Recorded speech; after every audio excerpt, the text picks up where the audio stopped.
حضرت ابو ہریرہ رضی اللہ تعالیٰ عنہ نے کہا، ایک بار حضرت عمر ابن الخطاب رضی اللہ تعالیٰ عنہ جمعے کے دن لوگوں کو خطبہ ارشاد فرما رہے تھے کہ اسی دوران میں حضرت عثمان بن عفان رضی اللہ تعالیٰ عنہ مسجد میں داخل ہوئے۔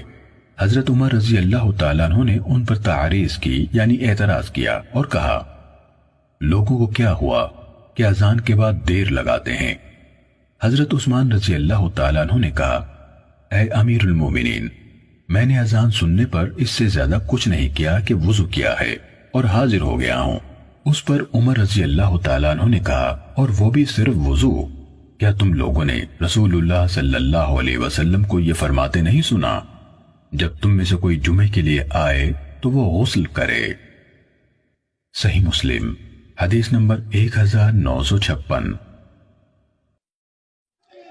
يا أيها الذين آمنوا إذا نودي للصلاة من يوم الجمعة فاسعوا إلى ذكر الله وذروا البيع ذلكم خير لكم إن كنتم تعلمون۔